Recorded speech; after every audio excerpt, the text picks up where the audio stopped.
Question તમારો answer અમારો એ સિરીઝની અંદર ફરીથી આપનું સ્વાગત છે. આજનો એક વળી કોમન ક્વેશ્ચન હતો કે સર અમદાવાદ અને આપનું ઇન્સ્ટિટ્યૂટ છે એ બંને વચ્ચે ડિફરન્સ શું હશે? આમ તો છે ને આપણે સેમિનારની અંદર બહુ ડિટેલમાં વાત કરેલી, પણ ઘણા બધા વાલીઓ અને વિદ્યાર્થીઓ છે સેમિનાર અટેન્ડ નહોતા કરી શક્યા. જસ્ટ તમને 3 રીઝન કહીશ કે આપનું અને અજર ઇન્સ્ટિટ્યૂટ જે છે એના વિશે શું ડિફરન્સ હશે.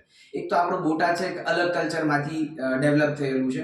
આપણો વિદ્યાર્થી છે સ્વાભાવિક 60 કે 70 ના ક્લાસમાં બેસવા ટેવાયેલું છે, જ્યારે અમદાવાદની અંદર એક્સ અથવા તો વાય ઇન્સ્ટિટ્યૂટ છે ત્યાં લગભગ 200 300 કે 400 વિદ્યાર્થીઓના ક્લાસ હોય છે.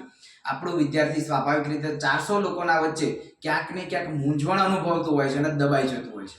બીજું, એના અંદરમાં લગભગ બિહાર, મધ્યપ્રદેશ જેવા અલગ અલગ સ્ટેટની અંદરથી અમદાવાદ લોકો સીએ કરવા આવતા હોય છે, બીકોઝ અત્યાર સુધી સીએ માટે કોઈ ઓપ્શન્સ નહોતો, જે બોટાદ પાસે હવે ઓપ્શન્સ છે. સો બીકોઝ ત્યાંથી આઉટસાઇડના લોકો આવે છે તો ત્યાં સ્વાભાવિક રીતે હિન્દી અને ઇંગ્લિશના મિક્સચર્સની અંદર ક્લાસ ચાલવાના છે, જ્યારે અહીંયા આપણે specific dedicated two Botad district માટેના આપણા ક્લાસીસ ખોલેલા છે. સો તમારા જ વિસ્તારમાંથી અમે આવેલા છીએ અને તમને બહુ સારી રીતે સમજીએ છીએ. સો અહીંયા આમ તમે જુઓ તો વિદ્યાર્થીને હાથ પકડીને શીખવાડવા, પેથીએ તેલ નાખવું, એના જેવું છે. ત્રીજું જે ડિફરન્શિએટ થશે, સ્વાભાવિક રીતે અમદાવાદમાં એક્સ અથવા તો વાય જે ઇન્સ્ટિટ્યૂટ છે ત્યાં લગભગ એ લોકો ઇન્ડિયા લેવલે, પાન ઇન્ડિયા લેવલે એ લોકોએ ફ્રેન્ચાઇઝી આપેલી છે. ફ્રેન્ચાઇઝી એટલે જસ્ટ એ લોકો નામ યુઝ કરવા આપતા હોય છે, બાકી જે તે સિટીની અંદર જે એક્સ અથવા તો વાય ઇન્સ્ટિટ્યૂટ છે એ લોકોનું પોતાનું સેટઅપ હોય છે. બટ ત્યાં એ લોકો પાસે ઇન થાઉઝન્ડ્સ ઓફ સ્ટુડન્ટ્સ છે. એ થાઉઝન્ડ ઓફ સ્ટુડન્ટ્સની અંદર ત્યાં તમને પર્સનલ અટેન્શન કે એ લોકો જે તમારી પાછળ મહેનત કરવાના છે એનો અભાવ, એ અભાવ અહીંયા અમે ભાવ સાથે પૂરો કરવાના છીએ. બીકોઝ આમ જોઈએ તો ફેક્ટ અમે એક્સેપ્ટ કરીએ છીએ કે બોટાદની અંદર અમે નવા છીએ, સો અમારે અમારી જાતને પ્રૂવ કરવાની છે અને એ પ્રૂવ અમારે રિઝલ્ટના માધ્યમથી પ્રૂવ કરવાની છે.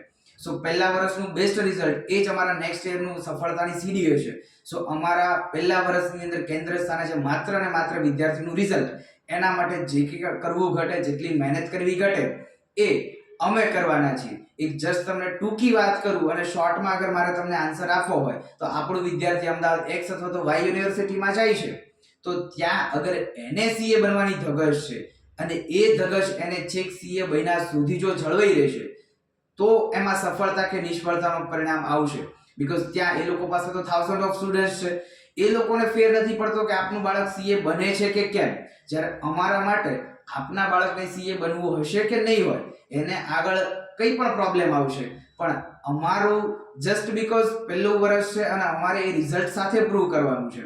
એટલે અમે તમારા બાળકને સીએ બનવું છે કે કેમ એના કરતાં અમારે તમારા બાળકને સીએ બનાવવો જ છે એના ઉપર ભાર છે. સો ક્વેશ્ચન તમારો, આન્સર અમારો.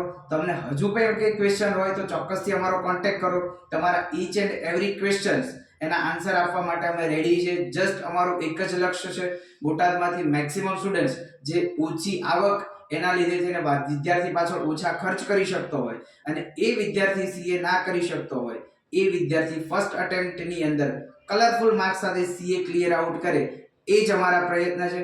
સો કંઈ પણ ક્વેશ્ચન્સ હોય તો ચોક્કસથી અમારો કોન્ટેક્ટ કરો. Thank you.